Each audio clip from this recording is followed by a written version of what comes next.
Hey, welcome to Tangible Takeaways, episode 122. I'm Jackson, and today I'm going to talk about how financial freedom might not look like what you think it looks like. I'm also here with Pastor Tom. Yes, you are. I'm Tom Mercer. I used to be the lead pastor at Ida's Church, and I'm now the president of the Wickas movement, and I'm happy to do it, Jackson, anytime, but especially when we talk about the Word of God. That's what I'm talking about. All that and more on this episode of Tangible Takeaways. Hey, welcome to Tangible Takeaways, episode 122. Thanks for being on, Pastor Tom. My pleasure. Yeah. 22 was my number in basketball in high school. You know, that was my number too. Yeah.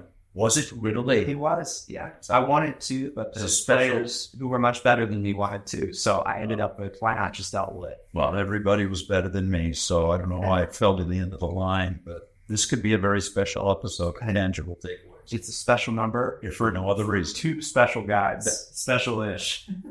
Well, we're special, all right. You can be very special. Yeah.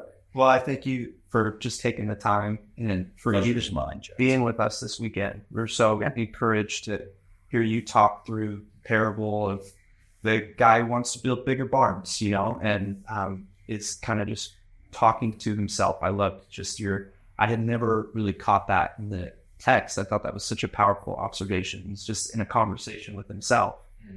That's how he gets himself into this mess.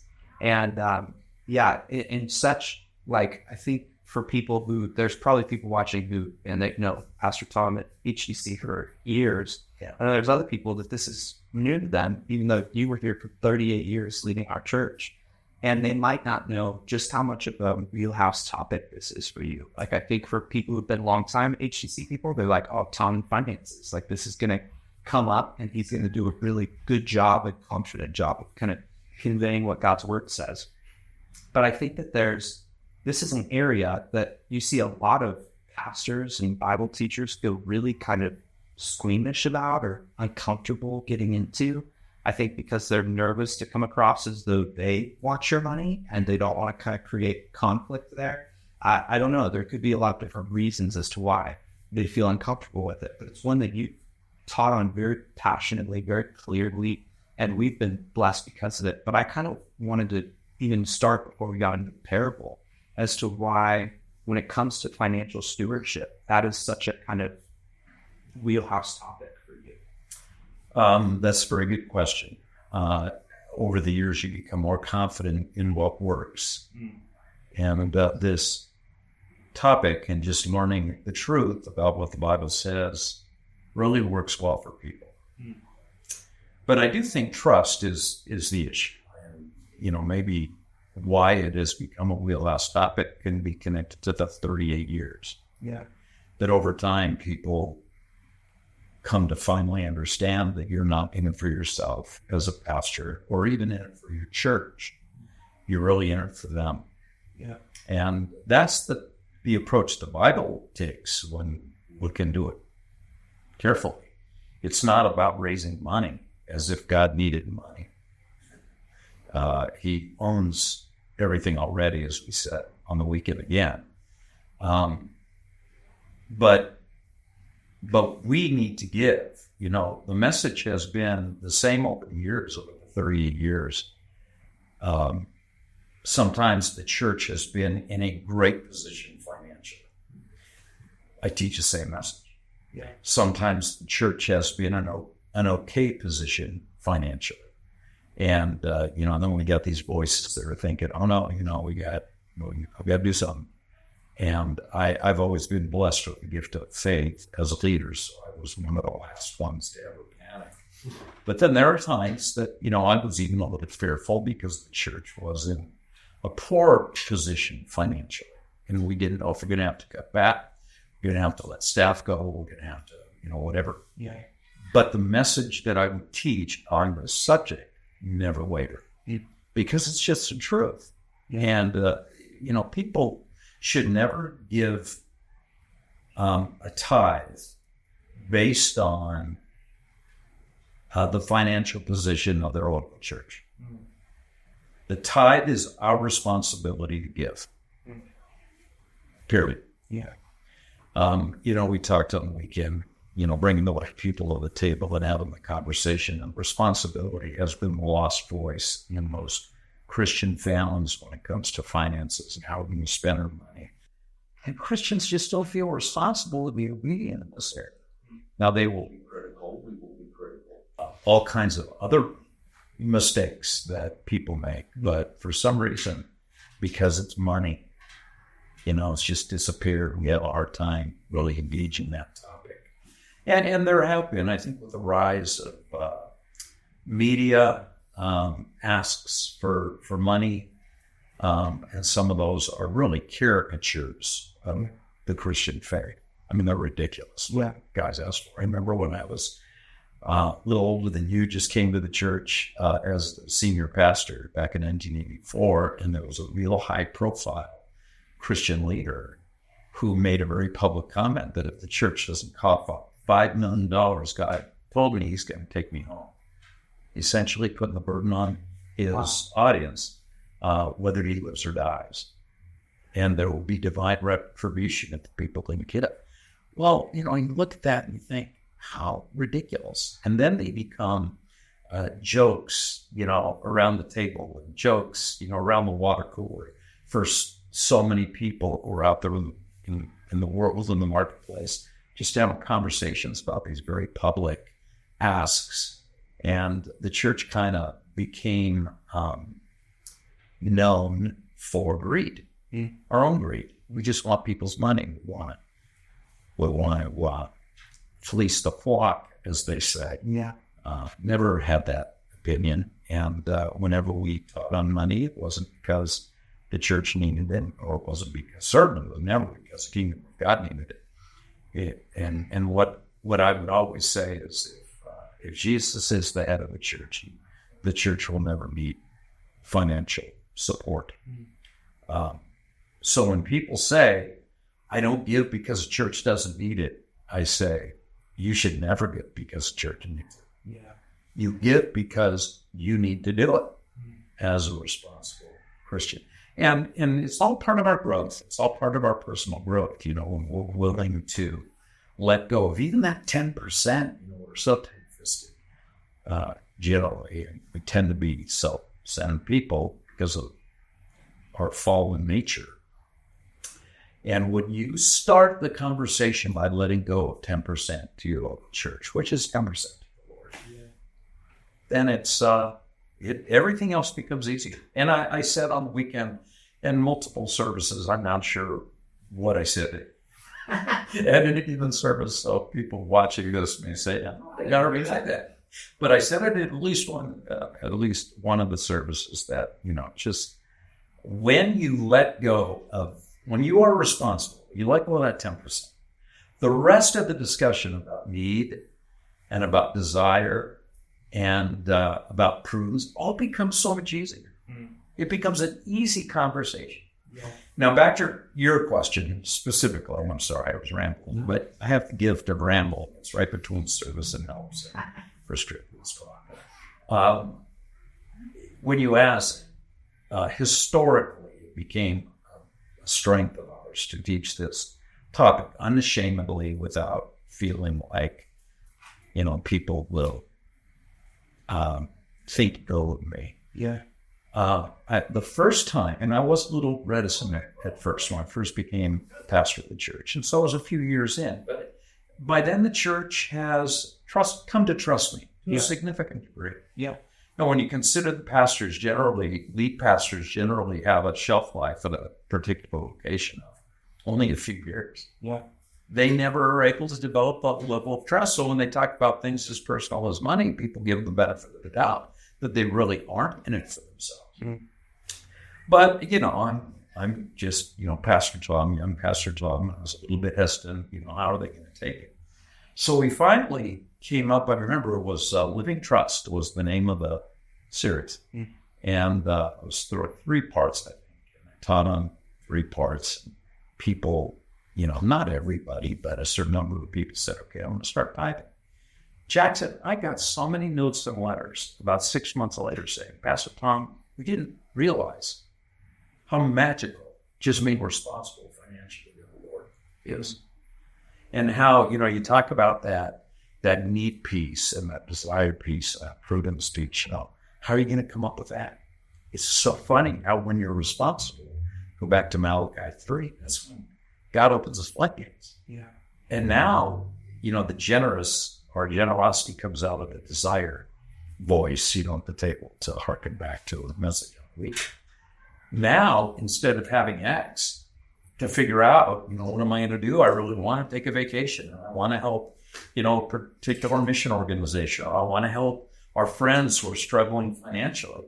Now the Lord's just dumping more money into that desire piece. So now you can do so much more with it. Yeah. So it's really not like you have to make the choice, well, I'm going to have to, shut off my electricity to help my sick friend. Well, God doesn't want you to do, God wants maybe to do both. So he's going to provide. But, man, the trigger. And if you're listening today, I could read you note after note after note. I could give you that testimony of Cheryl's in my life. Yeah. How that trigger is just being responsible for 10%. And I believe that. Yeah. So that's why I'm so confident in saying that.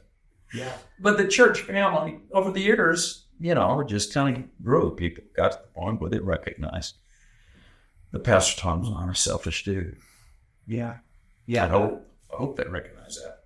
That trust that's built over time, for sure, plays such a huge role, because there's just that, it's very true that time will tell, and so over time, it's like, oh, okay, the different times that we talked about money have not been for selfish gain. So that trust just continues to roll. And I think what's so powerful about every time I hear you talk on the topic is just how, I think money for most of us can be a pretty emotional area of our life. We act very emotional with money, and you bring it to such a logical, nonsensical level of it's not even really that emotive thing God asks us to do. It's an obedient thing that God asks us to do. And it does ultimately then begin impacting our emotions and the way that we feel about money, because money starts to have less of a grip on us when we get in the rhythm of the first thing that we do when we get it is we give it away. That's the first action that we do. That has a heart implication that changes your thing, impacts the rest of it. And it is such a cool thing. That just makes so much sense that as you love the people, the more you hear from the people, this has changed my life for the better. And area, the reason Jesus talked about money so much, it has such a power and an impact to be able to grip people who really intend to follow Jesus. Yeah. But their money and their desire for financial, things and their own selfishness continues to pull them back. That 10%, that is writer Hebrews said, without faith, it's impossible to please God. So God is pleased when we take a step of faith. And some people have said, and again, over the years, they've been very honest with me, as I've been honest with them. And they said, we're looking at our budget, Pastor. And we could maybe identify how we've gotten ourselves in trouble financially for different reasons. Now we got the debt load, and now we got, all these contracts that we've signed we're responsible for. So, what do? We want to be obedient. You've convinced us. Maybe, they're one of those families sitting out there when we would roll through this material every few years. And they say we want to, but 10%, there's no way. I say, okay, if you don't have 10% faith, that's fine. That's why the disciples said, when Jesus was talking about forgiving people as many times as we need to forgive them, the disciples just said, oh, bro, you got to increase our faith. Yeah. Well, that's life, is that we have a faith journey. And so I would tell them, I said, well, what kind of faith you got? And they said, well, we might be able to scratch together 1 or 2%. I said, well, then do 1 or 2%. If you got 1 or 2% faith, do 1 or 2%. And then at the end of the year, just commit to that for 1 year. Don't commit to it for 2 weeks or for a month. Just suck it up and commit to it for a year. At the end of the year, if you missed that 1 or 2%, then all bets are off. Yeah.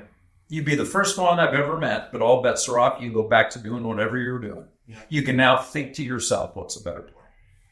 But if you didn't miss that money, and if God didn't give you more than you thought you were going to either earn or receive or whatever, then bump that up to 3% or 4%. Yeah.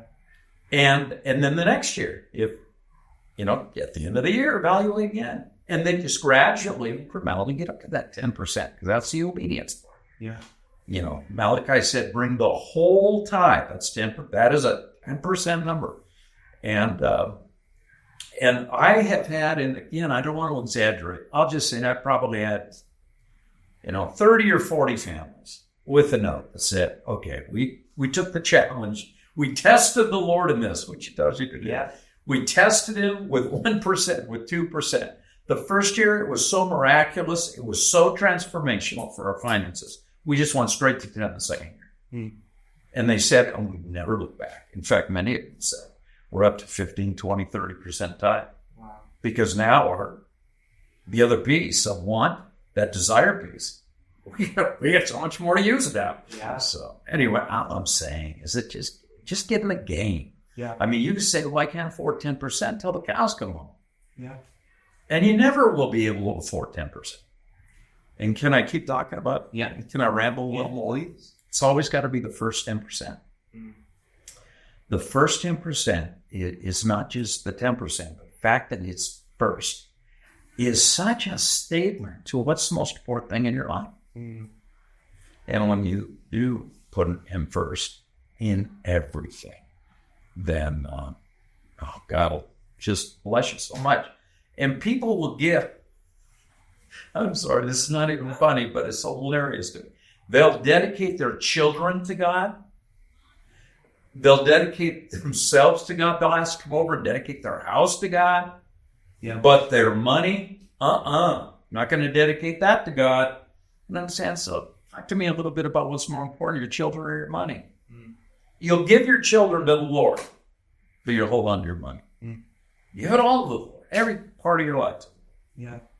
So that's my story, and I'm sticking to it. Yeah. No, it's powerful. And I think there's such a rich foundation because of that confident teaching, but also the results that have continued to come in people's lives, and that Malachi passage is so crazy that the Lord says, test me in this, because it's always, don't put the Lord to the test in anything, but test me in this. And what a cool invite that he gives to his people.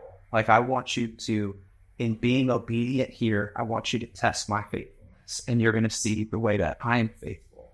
And I think even for some people, many realize, I didn't need as much as I thought I needed. That's what a lot of the rhythm of tithing is. There's really cool ways that God supernaturally blesses and makes way financially for people when they take that step of faith. There's also times where it's just like, I was really only thinking about me.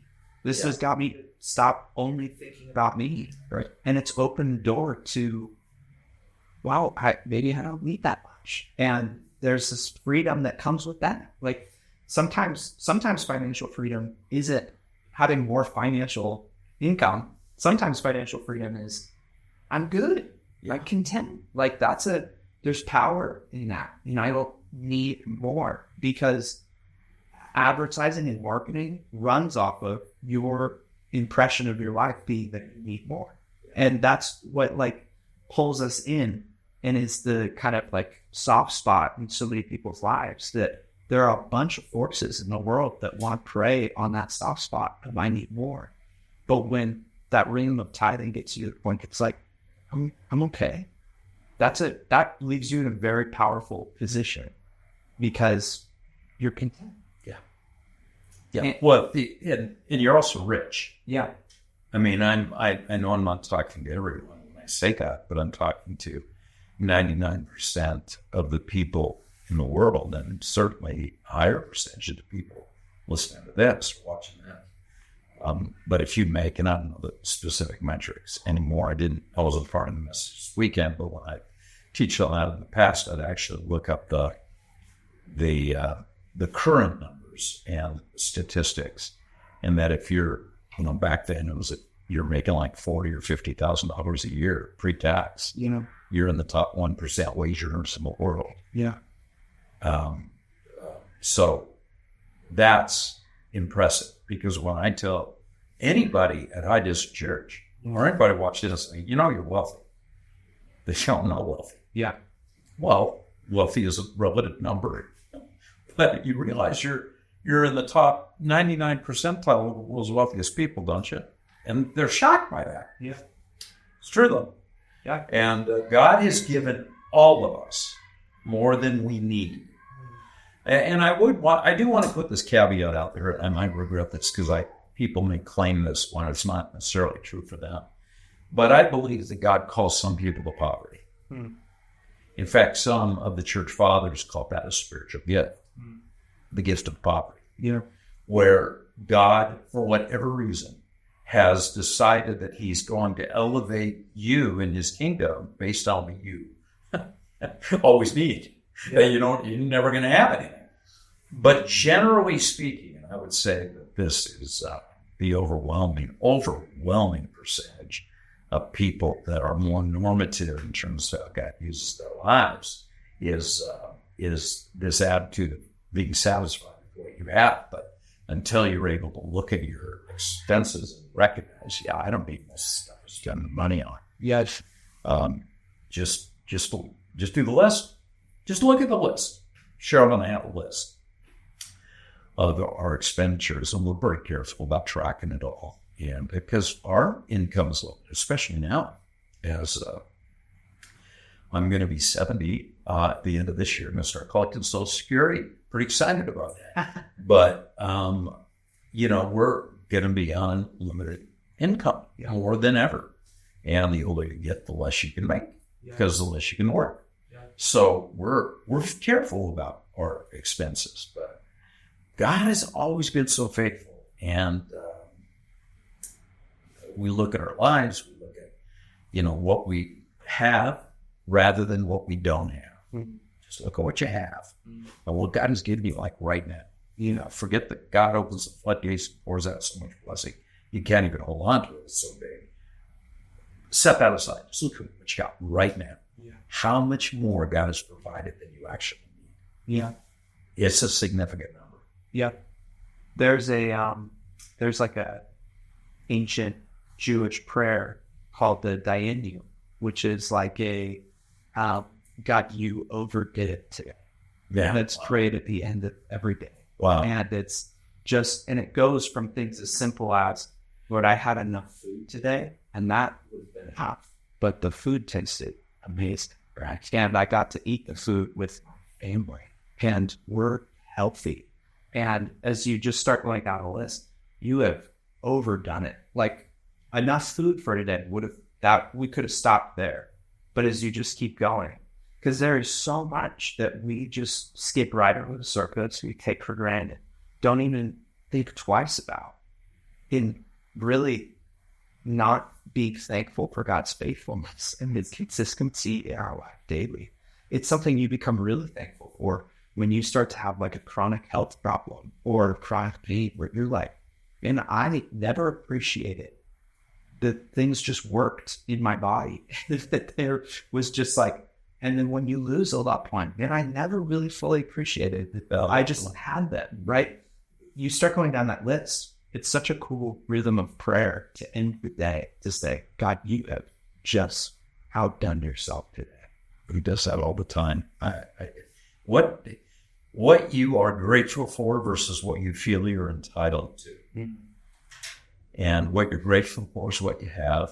Unfortunately, what we don't have, some of us think we're entitled to what we don't have. Mm-hmm. So we need to get what we don't have because we deserve what we don't have. And I keep reminding people, what we deserve is to just die right now and go to hell. Yeah. It's what we deserve because we're sinful, selfish people. Yeah. And yet God so loved the world and gave his son to die so that we don't have to go to hell. Yeah. We can have salvation by faith in Jesus. And we weren't entitled to that. It starts with salvation. Yeah. God is so good. because everything after going to hell, man, great, baby. Yep. Because I'm Cherry just on thankful top. that I get to go to heaven when I die. Yeah. And now between, the time I gave my life to Christ and the time I die, I go to heaven, just to your point, day after day after day. Wow. Yeah, I have more than I needed today. Yeah. Yeah, exponentially. When you start doing the math, it's Huge. like, wow.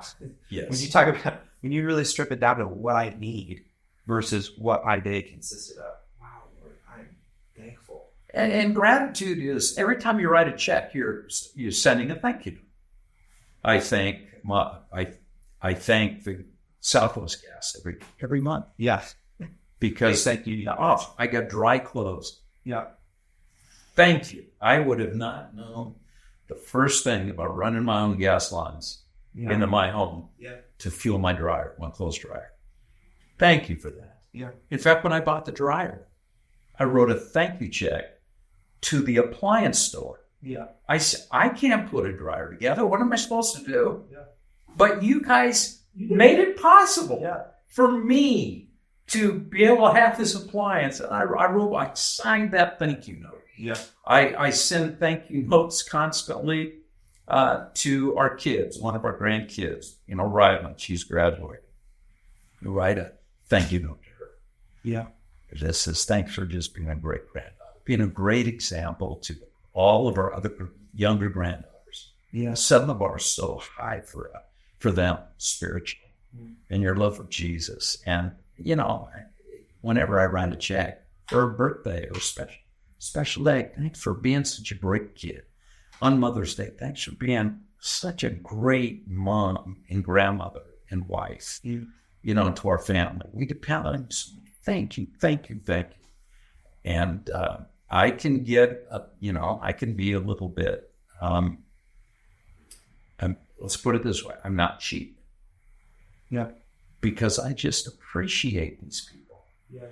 And so when you write that first thank you note, who are you most thankful to in your life? Southwest Gas, Southern California, yes.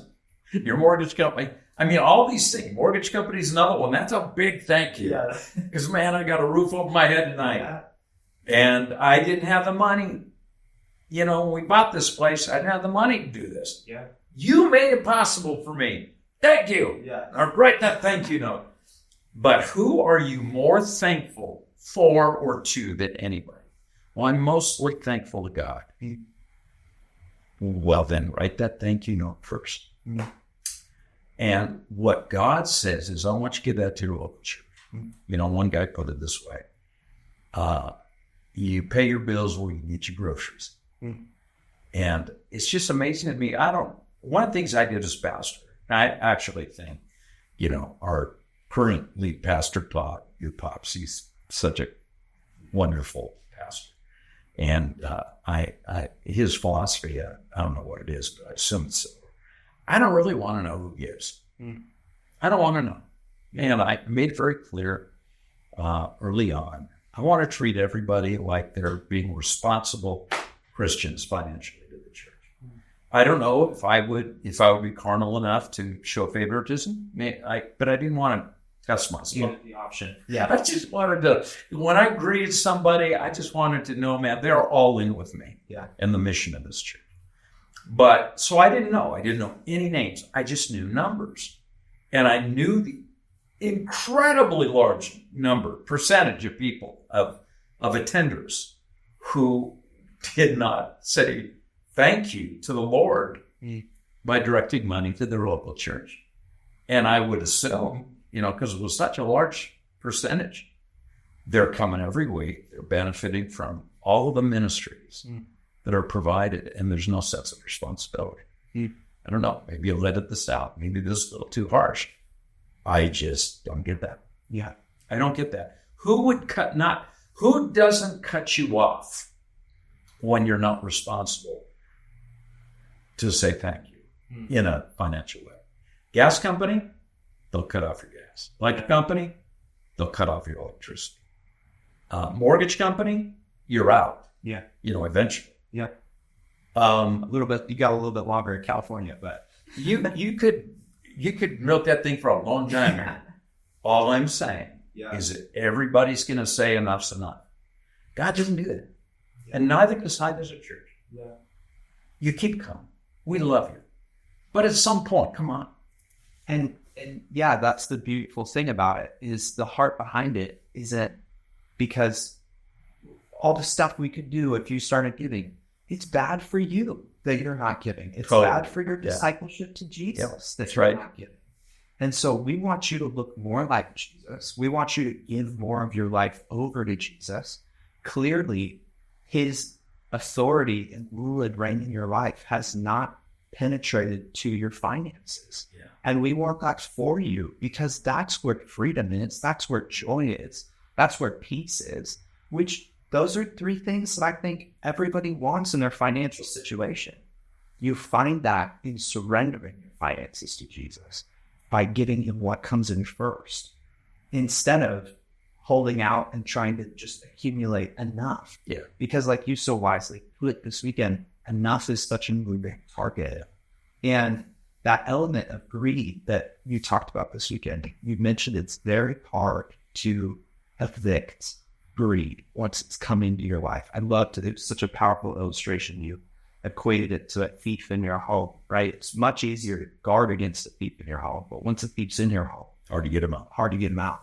And so if somebody was listening this weekend or is listening now and is like, man, greed has taken root in my life, and they're feeling convicted of that. Well, there might be kind of a long road ahead to evict that greed from their life. So what are some steps that they can start taking to make greed uncomfortable in their life? You don't begin pushing them out. The easy answer is the correct answer. You got faith for 1%, 2%, or 10%. Yeah. Start giving. Yeah. And you know, in my grit your teeth when you sign that check, say, Lord, this is faith because I don't get this. But without faith, it's impossible to please God. With faith, God is pleased. And that is the best first step, in my opinion, in evicting greed. Because God will show us eventually, when we make a good decision, good things happen. And when your financial life, and not just your financial life, if you didn't have financial stress in your life, if you truly trusted the Lord with your finances, then the economy, even the election, not that we're not involved in economics or not involved in politics and all of that, Christians should not just sit back and do nothing. I'm just saying the stress is gone. I have been responsible to the Lord, and I know he has my back. If I'm irresponsible to the Lord, it's not like he's going to send me to hell. It's not like he's mad at me. But it just doesn't add up. Yeah. And so when we're faithful to him, we can expect good things. That in any area. Yeah. So and it's incredibly ironic when we're not faithful to him to shake our fist at him and say, why aren't things better in my life? It makes it's ludicrous. Yeah. I mean, it is ludicrous how he's the first one we blame. Yeah. Because he didn't come through for us. I'm doing my life my way, and you have not blessed. I thought to myself, why is it God? Yeah. More faithful to us? God is faithful. And you know, I just feel like to answer your question, that's the easiest thing to do. And if if it's just 1 or 2% of just starting your financial conversation, just with a 1 or 2% step of faith, and test the Lord, baby steps, test the Lord, and see if he doesn't, I don't know about floodgates with a small step of faith, but there's going to be a much more significant response that you're being willing to give. Yeah. My father used to say, you remember Pastor Frank, he's meant a lot to your folks and a lot of people, certainly Cheryl and I, but he used to say, I heard him say this, Jackson. I don't want to exaggerate, but I know I heard him say it a couple hundred times. Yeah. Just growing up. Yeah. You can never outgive God. He will always give more back than you give to him. And I'm a testimony of that. Yeah. I would never ask anybody to do something that didn't work for me. Yeah. So it's something to try, something to consider. And you talked a minute ago about the emotion versus the rational conversation. This just makes common sense that we would expect that God would be pleased by being responsible. Yeah.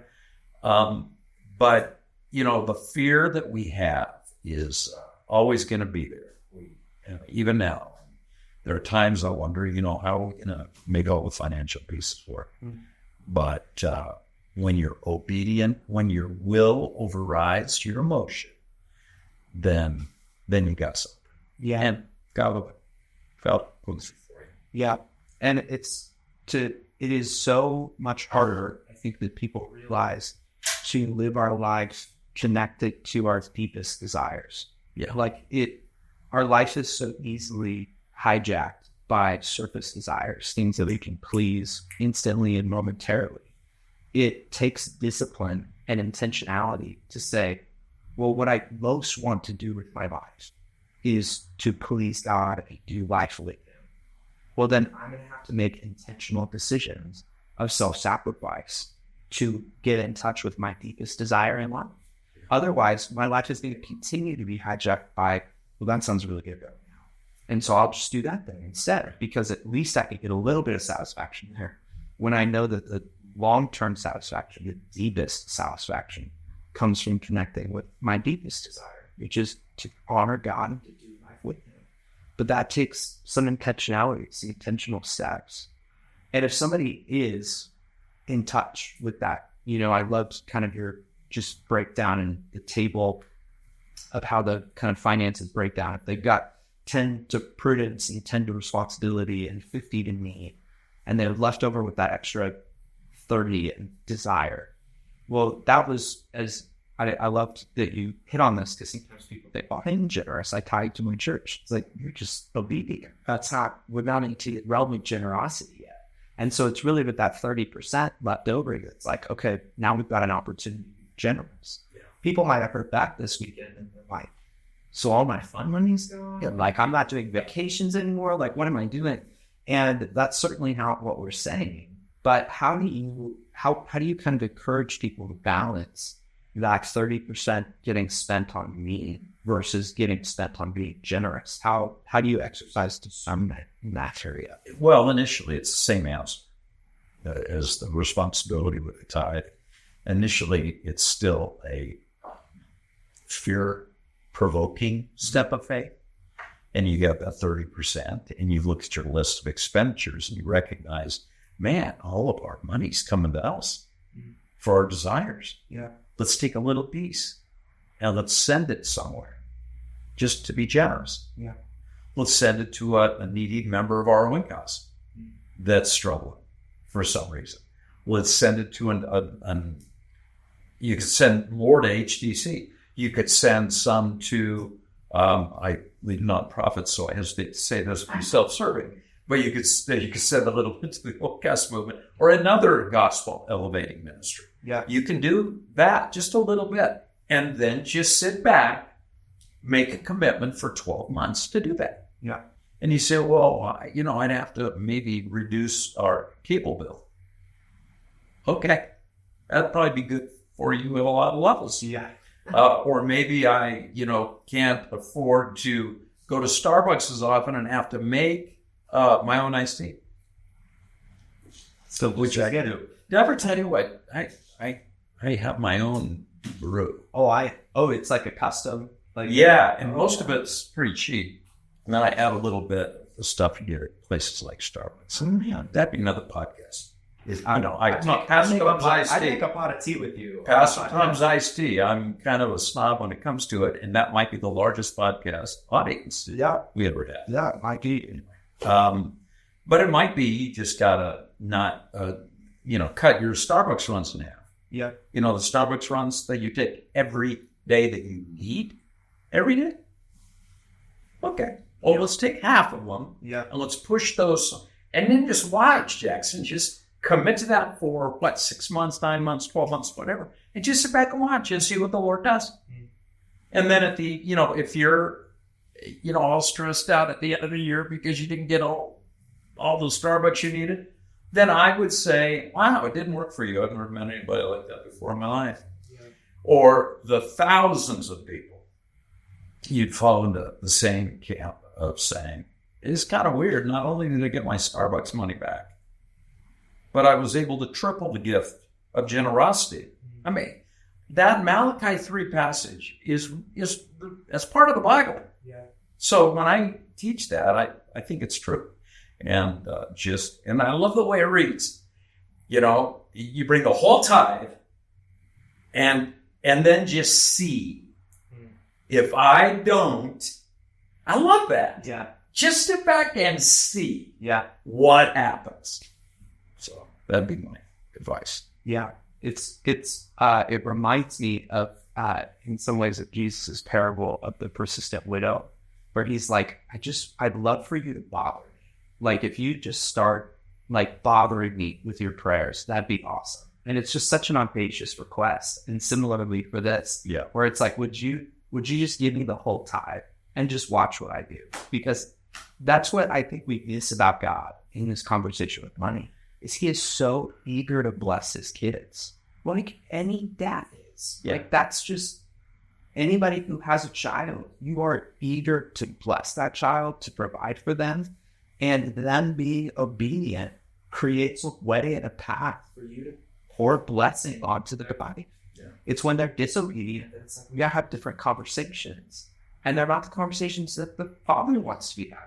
Are you saying that you had different conversations with your dad when you were disobedient? Never. That's so good. Because it's so true. Yeah. You're a dad. My son's birthday is next week, and I am so looking forward to it because I want to give him good stuff. Listen, and your son is your father's grandson. Uh-huh. I'm just telling you, as much as you want that, bro, that's why your dad's always broke. He just got all that money toward his grandkids. He's that short's got it. That's right. Yeah. But God has a very special place for grandparents to be the lovers, in weird, cool ways with grandchildren. And even now, the prudence piece we talked about saving. Yeah. And, now with, retirement or semi-retirement or whatever I am now, and I'm thankful we've got a little bit that we saved. I'm very thankful for that. I wish it was more. Yeah. But it's the opportunity it creates now to bless. Yes, because man, now it's like we got little grandkids. We need money now more than we let those little goofballs, and some of them are older now, so I shouldn't say that. Anyway, it's all fun. Yeah, it's fun. Well, thank you very much for taking the time to I appreciate it. I appreciate your accent, wisdom in this area. And I know I've benefited so much from growing up under that teaching, but I hope that it's been encouraging to people. Go Maps. Yeah, go Maps. We'll reform. That's right. Hey, I hope it's been a good conversation for you. As always, don't forget to like the video and subscribe so that you get future videos as well. And maybe leave a comment of something you're taking away from Pastor Tom's message this weekend. And if this has been an encouraging video for you in the realm of your finances and financial stewardship, maybe share it with a friend as well, because it might be encouraging to that. That's all we have for this week. We'll catch you guys next week on Tangible Takeaways.